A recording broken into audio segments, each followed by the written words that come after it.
Archives of Prasar Bharati presents the timeless treasure of golden era.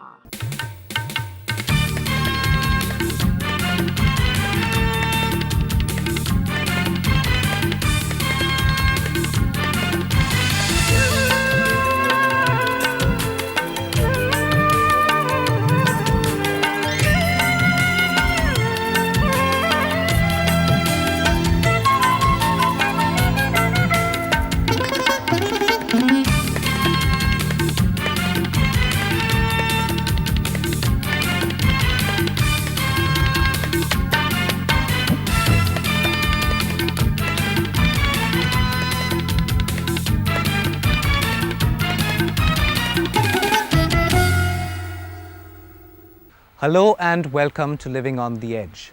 Across the country, many of our rivers are being slowly poisoned by pollution, and if things continue the way they are, their destruction and disappearance is just a matter of time. Nitin Bajpai of Unnao, UP feels that the bribes paid by factory owners to Pollution Control Board officials worsen the problem. Sneha Koshi presents a case study of the river Pampa, which once flowed wide and deep through Kerala.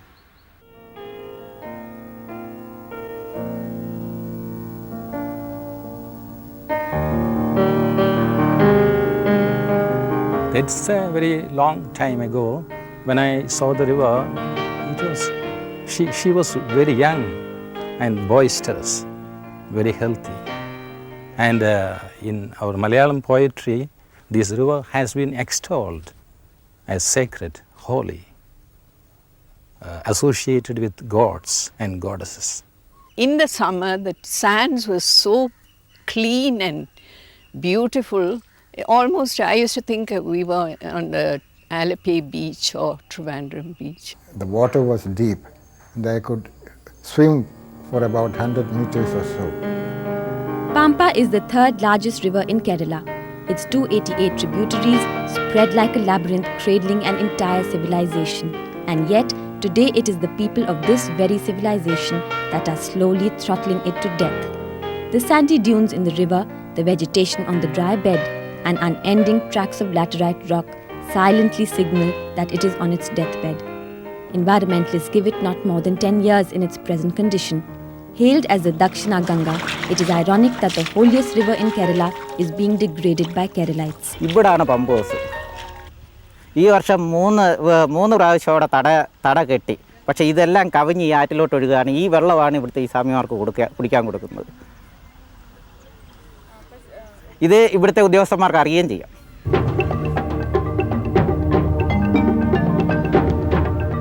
Actually, deforestation is something which is forbidden by law, especially in the catchment area.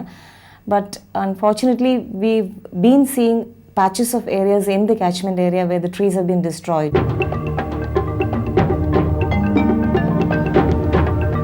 ആരോഗ്യം വളരെ പിന്നെ അല്ലാതെ വേറെ പണിയില്ലല്ലോ. വിദ്യാഭ്യാസം കുറവ്, വേറെ ജോലിക്കുള്ള കാര്യമില്ല. പിന്നെ ഇതിൽ തൊഴിലൊന്നും കണ്ട് നമ്മുടെ കുടുംബങ്ങൾ കഴിഞ്ഞുകൂടി പോകുന്നു.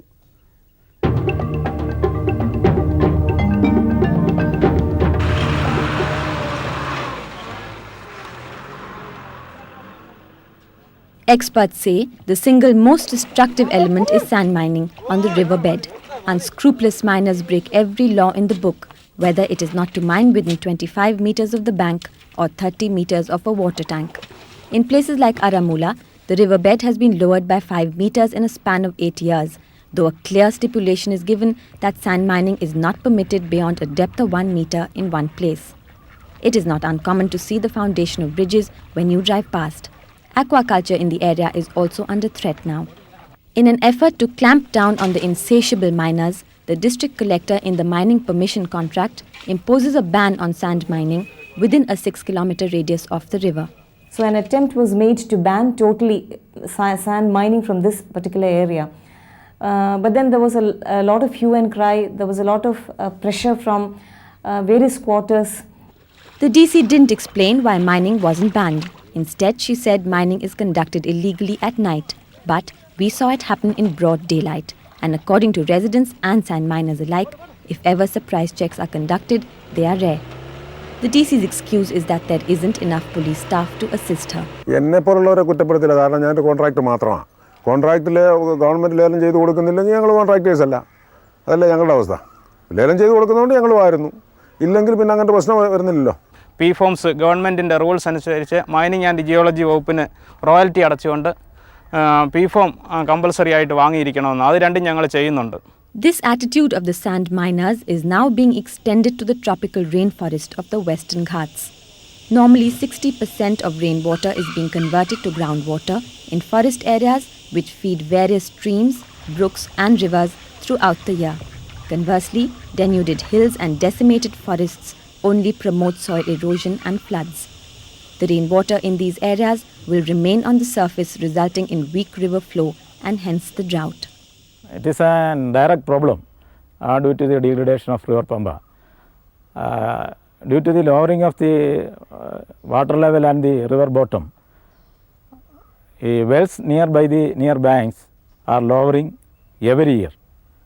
So we have to dig the wells every year to 3 to 4 feet.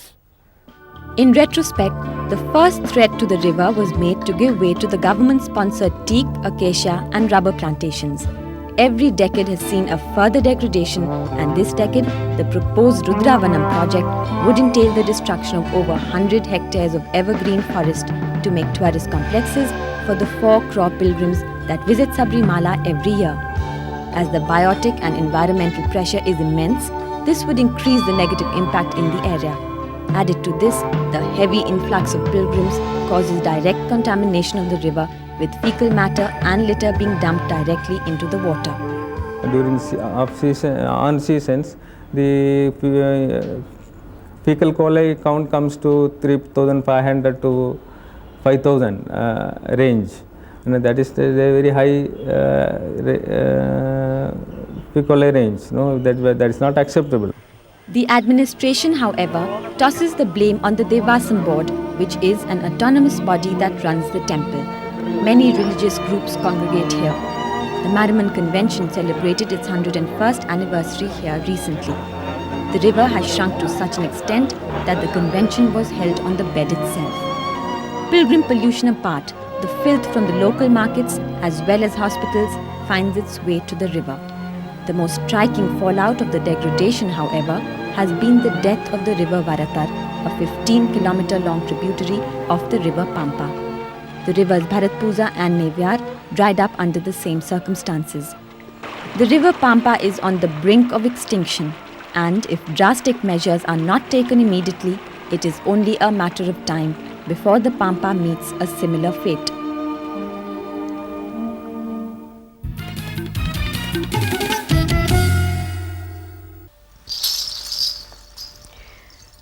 You know, I had to stop my rehearsal halfway.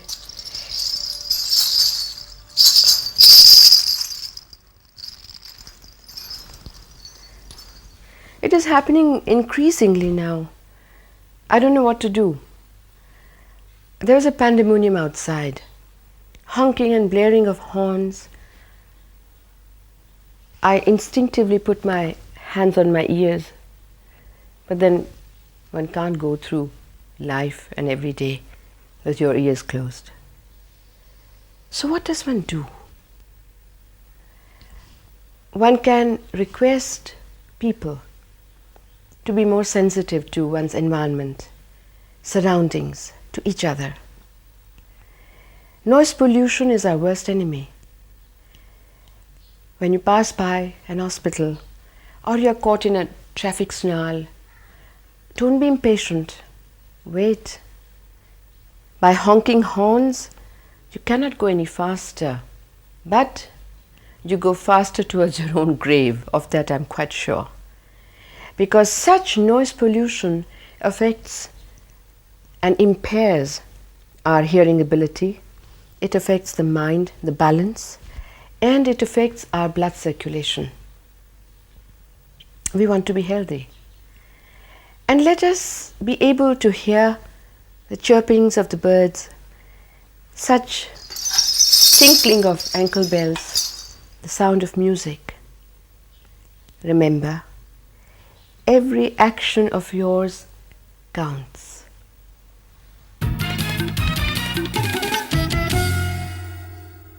Still to come, a never-before look at the social life of a Hanuman Langoor and how this smelly pod works for you. But first, here's an update.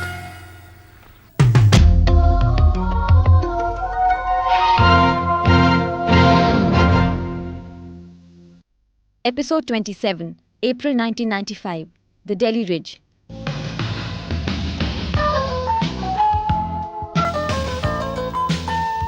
Living on the Edge analyzes the reasons for the continuous degradation of the Delhi Ridge. Encroachments and official apathy are seen as the greatest threats to one of Delhi's last remaining green areas that acts as an oxygenator, a respirator, dust barrier and depollutant. March 16, 1996. Polo ground stables on the ridge demolished by order of the President, as they were unauthorized. March 7, 1996. The Supreme Court directs the DDA to evict marble dealers who have encroached on the South Central Ridge. Simultaneously, the Supreme Court orders the entire ridge to be fenced off by May 31st this year. Ironically, on the same date, the ridge completes 2 years as a protected area.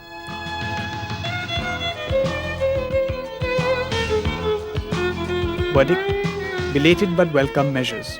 However, more protective action needs to be taken.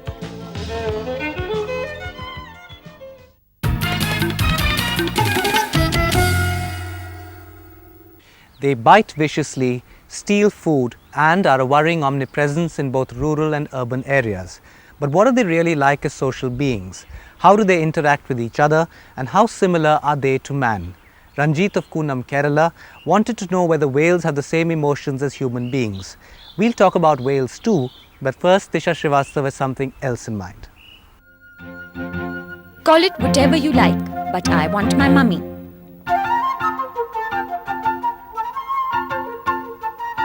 How can you humans, our advanced cousins, help me when we all look the same to you? So, let me first give you a crash course on the Hanuman Langoor way of life. First things first, afternoon is strictly do not disturb siesta time. And then, at no time should you mess with my dad. He is the only male Hanuman Langoor, which means that he is the local guardian of the troop, the leader chowkidar. Any hint of trouble and his wrath enzymes get to work, which can be pretty often because our troop travels in 2 types of groups. The all-male group of about 4 to 15 members and the all-female group of 15 to 35 headed by 1 male, scientifically called harem for obvious reasons. Yes, here the male mates with all the females because the females have a shorter sexual span than the male. And while the male's biological clock is ticking away, one of the males from the boys' group comes over to cater to the needs of the females. You know the female is ready when she does a certain censored presentation jig. This is the way nature works for us.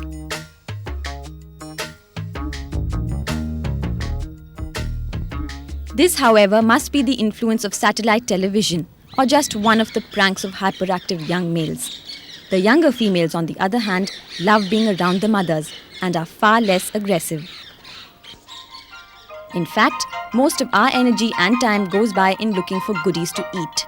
And being the world's most adaptable primate species helps because we eat anything vegetarian. Your chapatis, flowers, fruits, and even the ash of the recently cremated. Frozen foods from the Himalayas to the rocky leftovers of Jodhpur. You are talking to the original deciduous forest folk.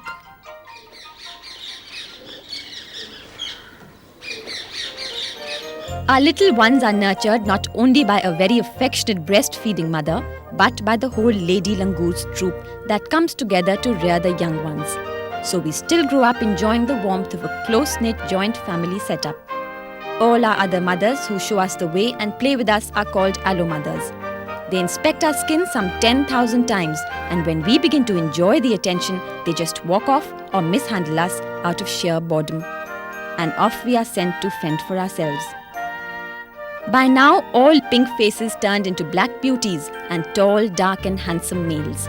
The sex is quite apparent from their build and physical attributes. Unlike some of our primate cousins, we don't bite, scratch, steal and tease, as this quite obviously shows.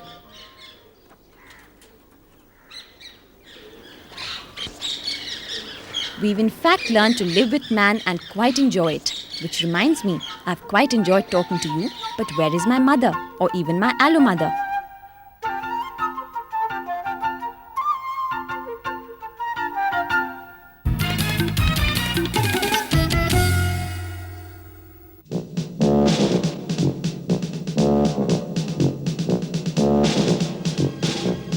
Yes, we are talking about the elephant. It consumes more than 50 kilograms of vegetable matter and drinks 75 to 100 liters of water every day. It has 40,000 muscles that allow this gigantic elephant to move delicately or use extreme force. Despite its stiff cylindrical legs, it can run up to 40 kilometers per hour. This huge animal now faces extinction because of one unique feature, its ivory tusks. For nearly 2,000 years, India has been the largest source of ivory and also the biggest exporter. The ivory trade was officially banned in 1990, but poaching and the illegal trafficking of tusks continue even today.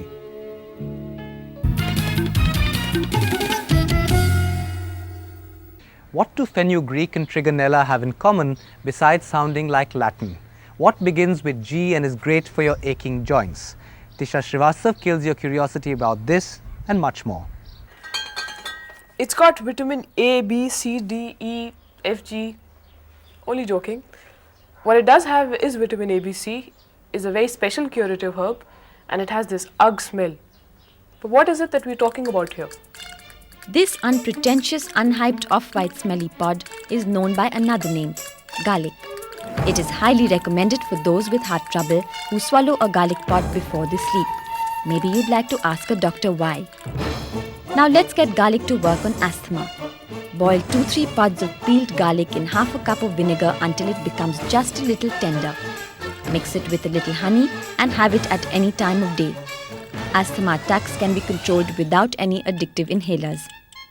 And for freedom from its pungent smell, nature's got a solution. Just soak the pods in curd overnight. Garlic has endless medicinal uses. Do you know that garlic can ease your weak, achy joints? Crush peeled cloves of garlic, grind them into a paste and apply. What acts for you is a little powerhouse of phosphorus, calcium, sulfur, potassium and more. From garlic, let's go to another of nature's little greeny wonders. Fenugreek in English, methi in Hindi, it is your one-stop shop for curing fever, indigestion and rheumatic pains. In fact, the next time you have fever, have a cup of tea, made by pouring boiling water on powdered fenugreek seeds. It's a complete body cleanser. Besides, 1 teaspoon of the seeds soaked in a little curd has a way of slowing down motions, if you know what I mean. The seed is the root of all cures. Roast some on a dry frying pan until crisp. Powder it and store it, and take 1 teaspoonful of it with meals every day. It's guaranteed to give you rheumatic relief. Most of these remedies are medically acknowledged as beneficial, but we are always undervaluing them by terming them mere handy hints. For a greater peek into the wonder world of Indian spices and condiments and little known but time-tested cures, quick, hurry to the nearest grandmother.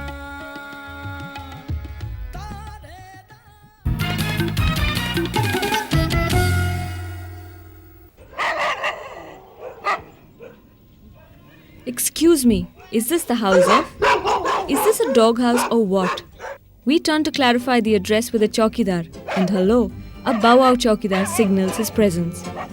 We slink in only to see a lot of construction work and many more dogs. Curious, we step in and witness a cuddly, heartwarming session.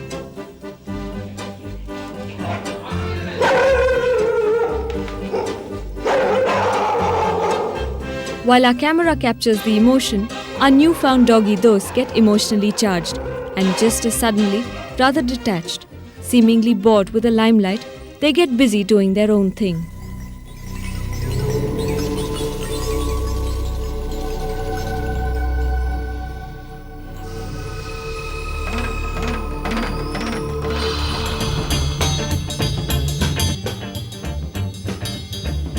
Our curiosity aroused, we asked the owner about the breed she owns. I'm very proud. Indian mongrels. Commonly known as stray dogs, they are a must lot. But wait a minute, aren't stray dogs supposed to be? They're a potential threat. A street dog should be shot dead. नहीं, ये कुत्ते कुछ अच्छे नहीं रहते. exactly the sentiment of many a cautious citizen. And Poonam's? I have just one thing to say to them. I mean, you have people who are murdering people today, you have rapists, you have everybody all around. Are you going to start killing all the men just because they might do something? So what could you do? I went around street by street, colony by colony, vaccination, sterilization. I did that totally voluntary. But what did people say while she was at it? We actually had to bash up a couple of people. We had shouting matches and everything. Caste, creed, everything came in. You know, can't you have a pet in your own house? Why are you worried about these guys? They come, they go. How does it matter? It took me a long time to just be supportive. I mean, they don't have to stone or kick or kill or do something which is unnecessary. And everybody doesn't have to be as hysterical as I am or as obsessive. Poonam seems hysterically happy with 25 of her locality's canines living as her pets, whatever that means. As Poonam takes her dogs for a walk, I can't help but wonder whether her house is a dog house, a house full of dogs, or just one blissful dog gone home.